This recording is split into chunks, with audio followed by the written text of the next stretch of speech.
Hey, what's going on guys? Chris here, and I actually had something pretty exciting happen with Autopilot the other day. I will have the full unedited clip with the original audio at the end of this video, but be warned, I was pretty excited. And my wife kind of picks on me for it. I'll let you hear that for yourself. I was filming a Tesla challenge, which is where I try to allow Autopilot to do everything, and I try not to interact with the car at all unless I absolutely have to. If you've never seen a Tesla challenge video, they're pretty entertaining. And I was coming into a construction zone, and you can see here the barrels start to cut off my lane. So I want to see how Autopilot is going to handle this. And the car is doing a really good job of moving over into the next lane as the barrels are cutting off the lane I'm in. You can see that here. Well, at the end of the row, you can see that there's a barrel that's almost completely in my lane.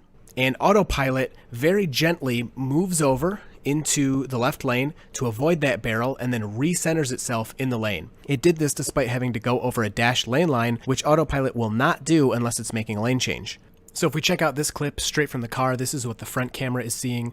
And from this view, it doesn't look so precarious, but when you're actually driving, you know, this barrel is right in your way. And it's good to see the car is smart enough to not just stay centered in the lane, and it's able to avoid it. What we're seeing here are the two side repeater cameras. So these cameras are on the sides of the car facing backwards. You can see that Autopilot is actually pretty comfortable getting close to these barrels. But when you're actually driving in the car yourself, it doesn't feel too close. It feels like a comfortable distance, and it just kind of bounces off that left lane line as it's avoiding the barrel and recenters itself very smoothly.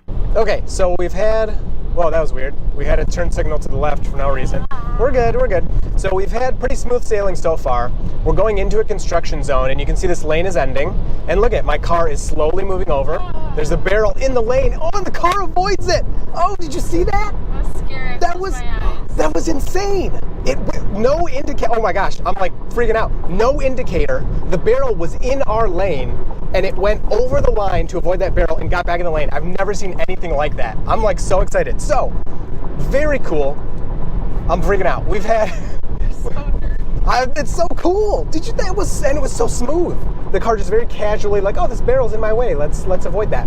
So, real smooth sailing so far. Besides some crappy lane changes. But now we're getting into some construction territory, and I think based off of that barrel was literally in our lane. Now, with are you freaking out over there? You're panicking? So, with hardware, good thing I'm driving. With hardware 2.5, there was the update where the cones get detected. Look at all these lanes detected. That looks so cool. On hardware 2.5, it does not display the cones here, but it does detect them. The camera sees all those barrels, all those cones. It just doesn't show them to me on the screen. So as you could just see, oh my gosh, that was so cool. The car will avoid those things, but it just doesn't display them. So it sees them.